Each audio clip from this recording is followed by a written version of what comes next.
Pierd Trolicy.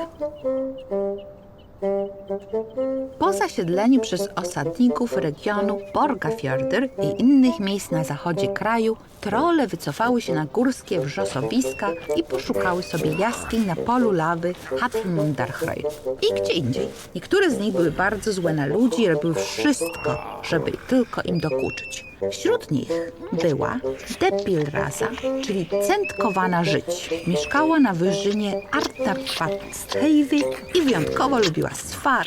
Porywała zarówno zwierzęta, jak i ludzi, a jedne i drugich zjadała ze smakiem. W tamtych czasach w Husafell mieszkał człowiek imieniem Thorstein. Tradycja nakazywała późnym latem zapuszczać się na wyżyny, aby odławiać pstrągi na zimę. Pogłoski o wściekłej trolicy nie odstraszały Thorsteina od wypadów nad obfitujące w ryby jeziora. Dlatego też pewnego razu udał się na dnie, jak zwykle w towarzystwie parobka.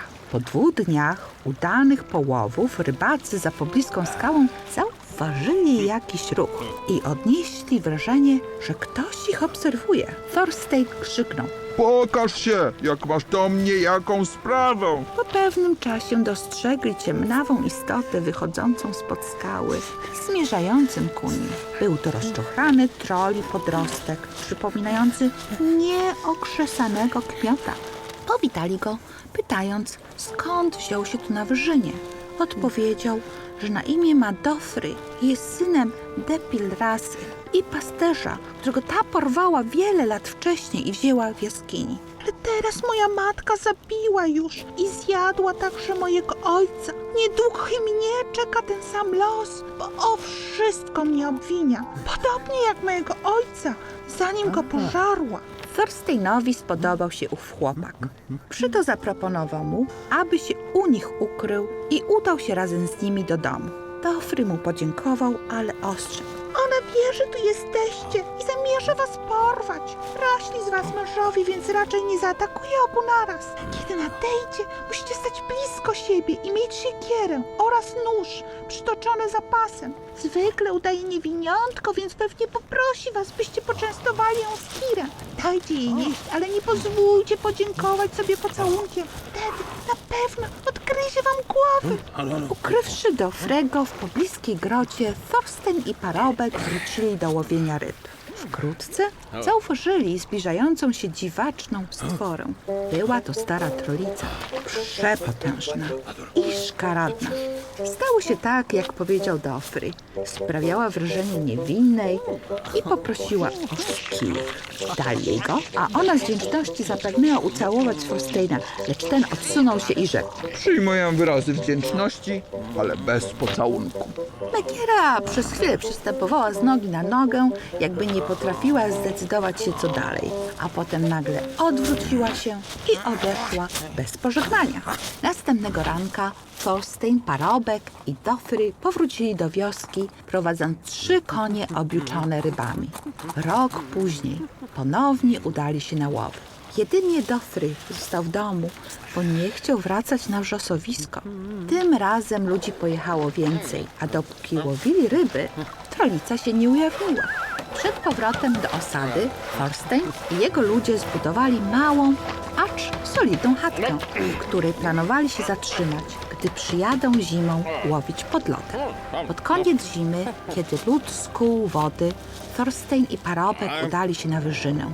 Rozgościli się w chatce i zapalili ogień w palenisku, by się rozgrzać, zanim wyruszą na połów. Łowienie szło dobrze, ale mróz był siarczysty i cały czas marzli. Na zmianę chodzili więc do chaty, by się ogrzać.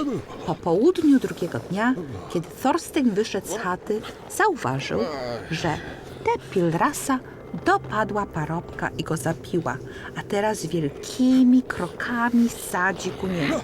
Szybko pomyślał, by uciec do środka i zaryglować drzwi na sztabę. Tak też zrobił. Rychło jednak poczuł, że ktoś szarpie z drugiej strony i trzęsie drzwiami. Z całych sił przytrzymywał rygiel, żeby nie puścił i żeby zawiasy się nie wyłamały. Wkrótce trolica zaczęła okładać chatę od zewnątrz i wyrywać kamienie ze ścian. Ale ponieważ te były solidnie osadzone, zrozumiała, że zajmie jej to zbyt dużo czasu. Niebawem Thorstein usłyszał ryk na dachu. Po chwili komin zatrząsnął się i z góry wlały się ogromne ilości wody, która zdławiła ogień. Strumień był tak obfity, że ciecz rozlała się po podłodze i wkrótce sięgała Thorsteinowi do kostek. Po chwili rozległy się gromkie grzmoty, które towarzyszył tak silny smród i fetor, że Thorstein osunął się na ziemię. Pomyślał, że Miegiera chce go udusić i dlatego wpuszcza wiatr. Kiedy już miał stracić przytomność, zauważył pod ścianą swój czekan. Na końcu laski znajdował się ostry, żelazny kolec, który Thorstein wykorzystywał do połowów w przerębie. Udało mu się go chwycić i ostatkiem sił przesunął się w stronę paleniska. Gdy tylko wraził kolec do komina, godząc szantrapem zad, krzyknął: Masz, nareszcie zasłużyłaś na swoje imię, potworo! Hetera strasznie się rozrzeszczała, ale ruszała się powoli, więc zanim wypełzła do góry i wpuściła świeże powietrze kominem, Thorsteinowi udało się 3-krotnie wrazić jej kolec głęboko w pośladek. Rybak szybko doszedł do siebie i wytoczył się przez drzwi z czekanem w dłoni. Deppelraza stała oparta o ścianę, brocząc krwią. Wściekła spojrzała na niego, potem na czekan, po czym dała w długą, na skute lodem jezioro. Thorstein spodziewał się, że maszkara zechce porwać ze sobą ciało parobka. Wiedział, że nie może do tego dopuścić, więc pognał za nią, wymachując czekanem i złorzecząc szantrapie.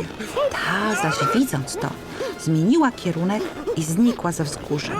Thorstein przez jakiś czas podążał tropem krwi, ale w końcu postanowił zawrócić. Bardzo był wyczerpany, ale wiedział, że nie mądrze byłoby zostać w chacie na noc. Lepiej ruszyć z tym, co złowił, do domu, gdzie zapewni parobkowi przyzwoity pogrzeb. Thorstein wrócił do domu poturbowany i przez kilka tygodni leżał przykuty do łóżka. Potem już do końca życia szybko się męczył i był mało wytrzymały.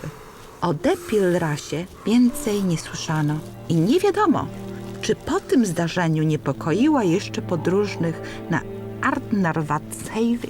Powiadają, że zdechła w swojej grocie z utraty krwi.